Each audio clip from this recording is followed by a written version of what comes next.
On n'utilise pas forcément YouTube Ads pour avoir plus d'abonnés sur sa chaîne YouTube. Généralement, YouTube Ads c'est fait pour convertir, pour vendre, pour récolter des prospects, mais dans une démarche de preuve sociale, ça peut être intéressant d'utiliser YouTube Ads pour croître rapidement et pour être vu comme un expert.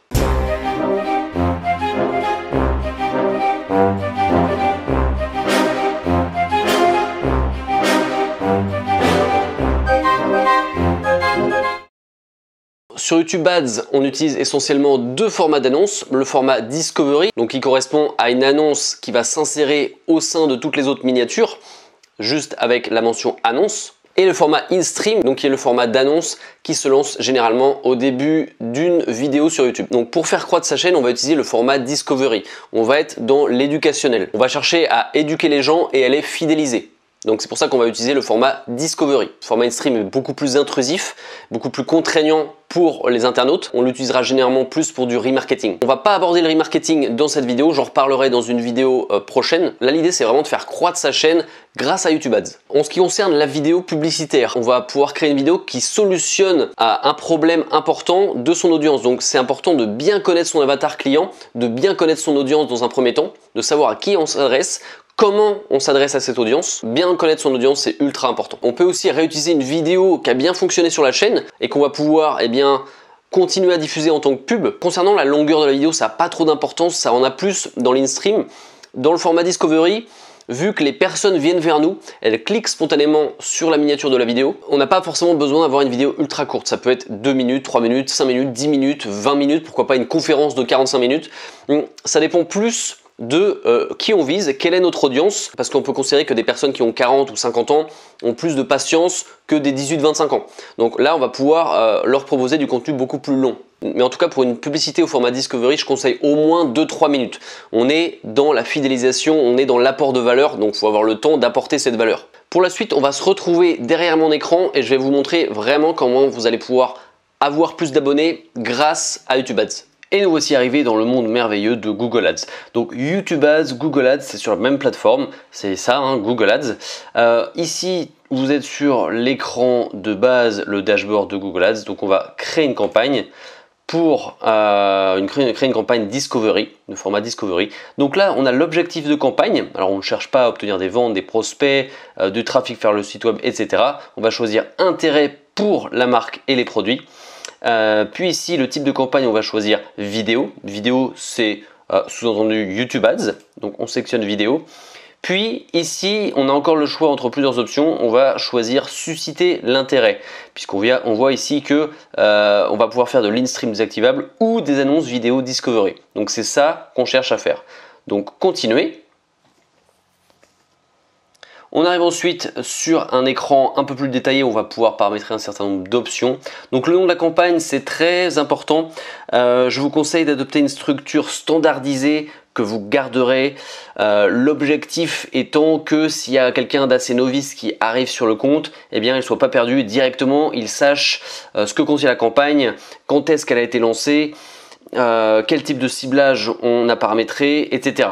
Donc voilà, je ne vais pas rentrer dans les détails ici, mais en gros, on va mettre l'offre, ce qu'on cherche à faire. Alors l'offre, en l'occurrence ici, c'est pas une offre, c'est croissance de chaîne YouTube. Donc on peut mettre plutôt channel growth. Je la joue à l'anglaise, hein. Voilà, donc ça c'est l'offre, c'est l'objectif en fait. Qu'est-ce qu'on cherche à faire avec cette campagne? Ensuite, on va pouvoir mettre la date de lancement de la campagne. Ça permet de nous repérer chronologiquement, voilà, dans le temps. Ensuite, moi j'aime bien mettre le ciblage, donc ça peut être mots-clés, emplacement, je reviens dessus juste après. Et si on veut être plus spécifique, dans certains cas, imaginons que j'ai choisi ici ciblage mots-clés, eh bien on va pouvoir ajouter ce que j'appelle ciblage spécifique. Par exemple, on va pouvoir choisir plusieurs catégories de mots-clés au sein de cette même campagne. Je vous donne un exemple. Si je fais une campagne où je souhaite acquérir des adresses email ou faire des ventes dans l'immobilier, je vais pouvoir choisir le ciblage mots-clés et en tant que ciblage spécifique, je vais pouvoir créer une campagne qui va par exemple traiter des SCPI. Donc le ciblage spécifique là, ça sera mots-clés SCPI. Ça peut être, par exemple aussi investissement immobilier, investissement de bureau. Voilà, l'idée c'est vraiment que ça soit qu'on comprenne rapidement de quoi on parle. Donc très important le nom. La stratégie d'enchère avec ce type de campagne, on va pas avoir le choix, c'est forcément CPV max. Alors CPV max, qu'est-ce que ça veut dire? CPV pour coût par vue. En gros, on va définir le montant maximum qu'on est prêt à payer pour une vue. Voilà, une vue, lorsqu'on cherche à faire croître une chaîne, donc avec du discovery, c'est lorsque quelqu'un clique sur la miniature, sur la vidéo. Chaque fois que quelqu'un clique, on sera facturé par Google. Donc l'idée ici, c'est de commencer petit. En général, je conseille aux alentours de 5 centimes. Ça se détermine après, j'y viens dans une minute. Voilà, mais rappelez-vous qu'ici, on n'a pas le choix, c'est CPV max. Le budget, bon, on va commencer soft. On va se dire que, allez, quotidiennement, on va dépenser 5 euros. 5 euros, alors ça se fait au niveau campagne, hein, donc ça sera 5 euros par campagne, ça se détermine ici. Ici on peut choisir la date de lancement et la date de fin de la campagne. Réseau, alors je conseille toujours d'enlever ceci et de laisser vidéo YouTube et résultats de recherche YouTube. Voilà, on n'a pas envie que ce soit en dehors de YouTube, donc à moins que vous ayez un budget conséquent, décochez ça. Zone géographique, on va mettre par exemple la France. La langue, on va laisser le français.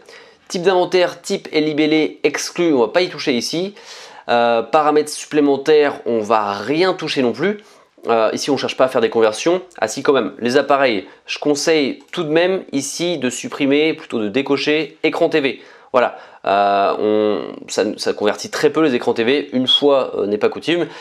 Les écrans TV, c'est la télé, donc c'est pour les boîtes qui ont un budget conséquent. Nous, on va se contenter de ordinateurs mobiles et tablettes. Nombre d'expositions, on va laisser, mais en gros, c'est le nombre de fois où vous allez pouvoir proposer votre vidéo, vos pubs en tant qu'impression, c'est-à-dire le nombre de fois où une personne pourra voir apparaître dans son fil votre vidéo. Donc ici, on peut déterminer par jour, mais aussi par semaine et par mois, et le nombre de vues. Ça peut être pas mal de définir un nombre de vues.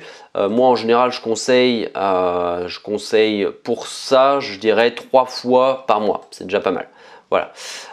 Calendrier de diffusion, c'est en fonction de ce que vous souhaitez. Voilà. On peut par exemple ne pas diffuser les ads alors ça peut être pendant la nuit par exemple, mais ça peut être aussi pendant le dimanche, pendant le samedi, peu importe. C'est à vous de définir ça en fonction de votre stratégie.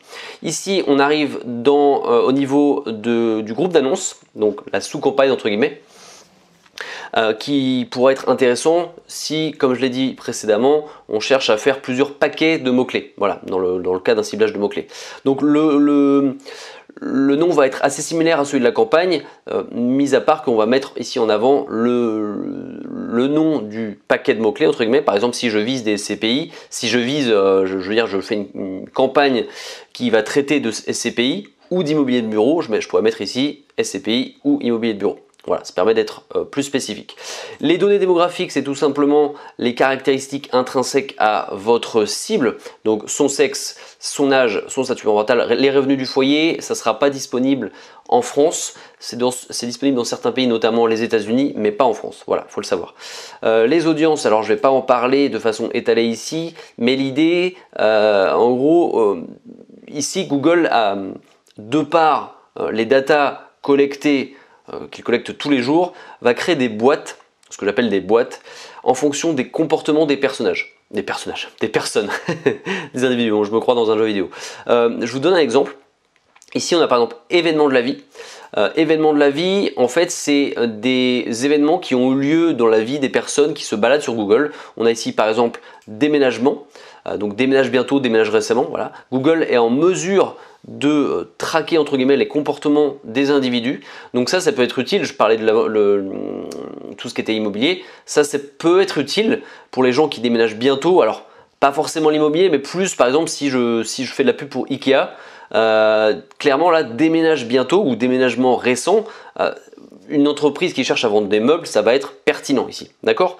Donc voilà, départ à la retraite, mariage, nouvel animal de compagnie, etc.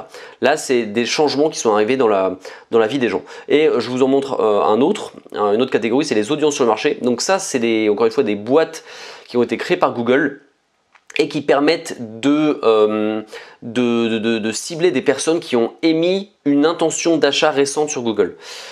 On a ici par exemple immobilier, je reprends l'exemple. Immobilier, si on fait de l'immobilier, ça va être intéressant de cibler ces personnes-là. Donc par exemple pour les personnes qui ont émis une intention de recherche de locaux à usage commercial, alors soit à la location ici, soit à la vente.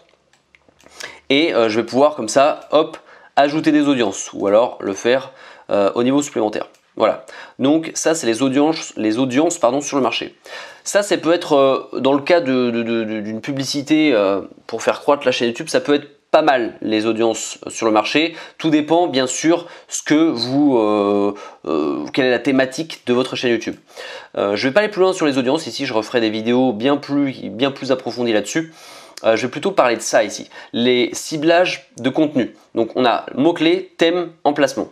Pour faire rapide, mots-clés, vous savez ce que c'est comme un peu le Google Search, c'est-à-dire qu'on va cibler l'intention des gens. Donc on va mettre ici des mots-clés qui correspondent aux recherches de nos clients potentiels. Je vais mettre par exemple investissement immobilier ou alors SCPI. Voilà, on peut en mettre comme ça entre 5 et 8. Je recommande de ne pas aller au-delà.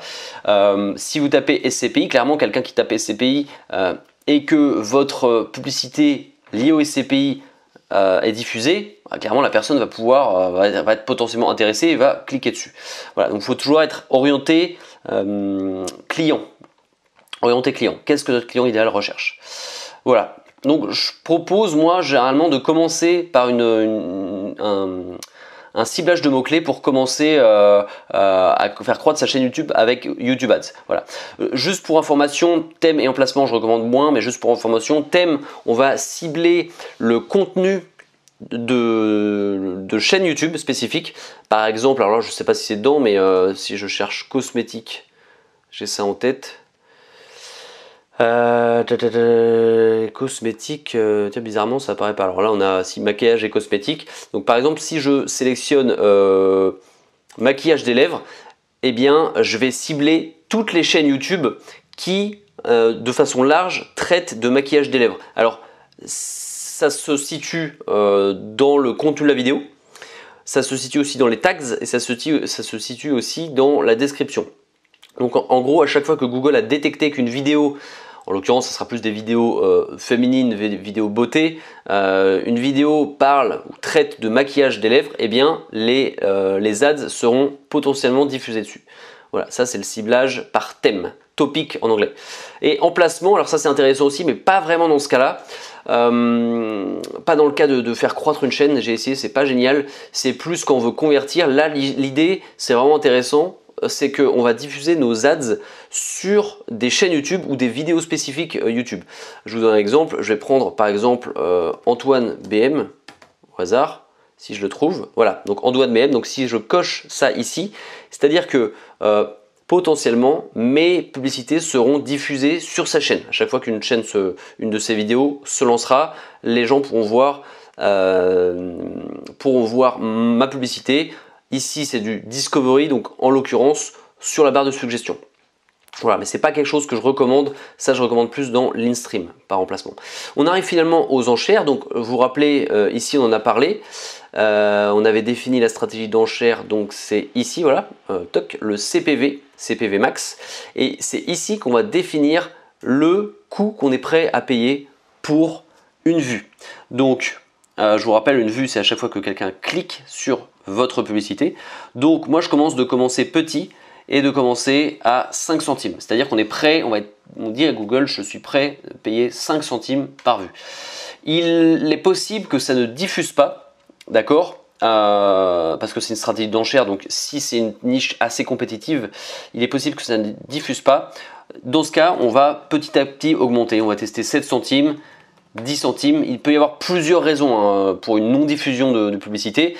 En général, on commence par ça. Si ça ne diffuse pas, on essaie d'augmenter un peu l'enchère du CPV max. On peut arriver jusqu'à 10-12 centimes en fonction de la niche. Voilà, et on arrive au niveau de la publicité. Donc créer une annonce vidéo. Et là, il faut tout simplement ajouter le lien de sa vidéo depuis sa chaîne YouTube. Donc il faut une chaîne YouTube. Ça paraît évident, mais je le rappelle quand même. Il faut une chaîne YouTube, il faut stocker ces vidéos qu'on utilisera en tant que publicité. Voilà, donc ça c'est la base d'une campagne Discovery qui vise à faire croître sa chaîne YouTube.